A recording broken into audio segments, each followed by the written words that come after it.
Oh, good morning. Pecos Redd here. And it is the 30th day of August, and we've had a really hot, nasty August. I mean hot. But it always gets hot in August in New Mexico. It gets hot everywhere in August, I think. But anyway, the weather finally broke yesterday or day before.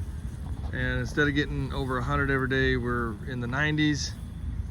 And then today, we may just barely be 90 degrees, 88, 90 degrees. We got cloud cover. We've had a little bit of spotty showers, nothing really too cumulative, but just brought the humidity up and cooled off the temperatures a little bit. And anyway, I wanted to make a quick video here.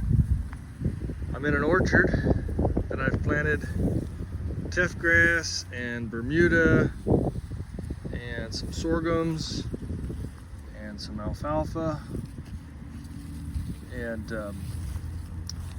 we've got some pigweed, a few other kinds of weeds, but really for the most part the grasses have done their job, kept the weeds down. As you can tell, the sheep and goats are kind of disappeared in there. Anyway, what I've done, I've got some of my oddball stuff in here, but a week ago, well, a week and a half ago, almost 2 weeks now, I bought 100 lambs. And I'll show you some of them, and they're light and they're not real pretty. They come off of some real rough, dry country, but they actually look 100% better today than they did when I bought them. But here's a few of them. I bought 100, and the goal, the idea, is going to be hold them here for 60 days,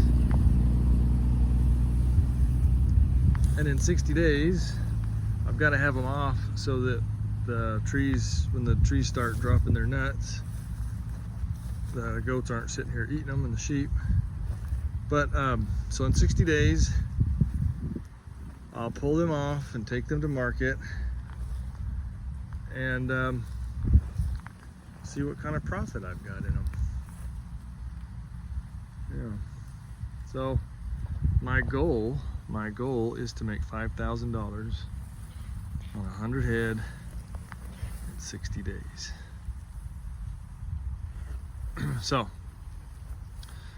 they're getting about an acre every 2 days. I had them on doing them every 3 days, but it was just a little bit much. So I'm gonna let them go across this little 12-acre farm a little faster. And hopefully I'll have enough, regrowth and stuff, because it only gives me about 20 to 24 days of rest. So we'll see how that works. Anyway, this is it's fun. I enjoy this. I really enjoy being out here with them, especially when they're in this. Normally earlier in the spring, this was all bare soil with weeds growing, and then I put them out here, my other goats, my mamas, and I have nowhere else to go with them for a little while I'm preparing the summer pasture. And so I have to supplement feed them a little bit of alfalfa and oats or wheat or something. But anyway, when they got done here, it looked like, Walmart parking lot. There was nothing left. And so it's just nice to see it like this. And I could maybe go back over here, but there was some really heavy earthworm activity going on. Let's see, we'll go over here where they were yesterday. Yeah. That's my girl's mouflon. Let's see who that is, in case you're wondering why I have a mouflon in here. So, and then here, okay, see, here's a real good look at the Bermuda. Yeah, this is the Bermuda going. And one thing I did notice is, of course, the other main thin grass is teff, but I did notice that they seem to eat the teff and the sorghum before they like the Bermuda. But look here, look what's going on here. That's happened in the last day and a half, maybe 2 days max. But that's an earthworm eating that manure. Which is kind of, I didn't really expect it, because since I bought these, I went ahead and wormed them.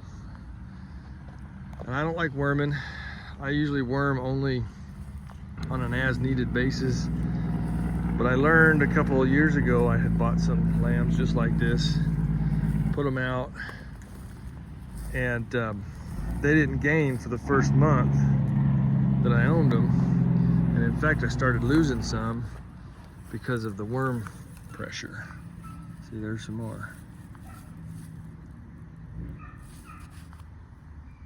And since I'm only gonna have them for such a limited time, I really need them to get over it.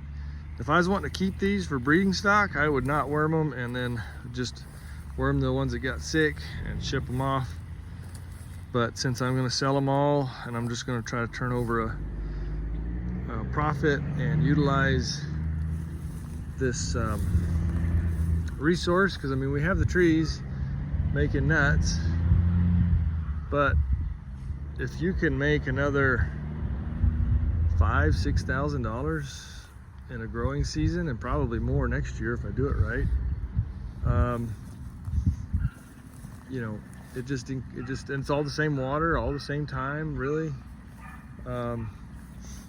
It's just another way to make your farm pay for itself quicker. So I'm just really excited. We did have to take every other row of trees. So see right here where I'm standing, right in the middle, between this tree and that tree, there was another row of trees. And I'm facing south right now. So this orchard was set up with the rows going east and west. And no sunlight could get down here to the floor. And it's fine, it's set up that way to keep weeds and things from growing, but they still grow in here.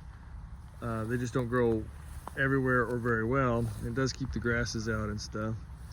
But it also was shading the trees out, and they were not being very productive. So this is something we're trying, and it's quite fortunate, because now look at the sunlight. Well, you can't see the sunlight today because it's cloudy, but you can see that there's getting plenty of sunlight on the ground because of the solid stand of grass that I have. So that's it. This is Pecos Redd learning how to manage an orchard with sheep and goats in the desert. We'll see you on the next one.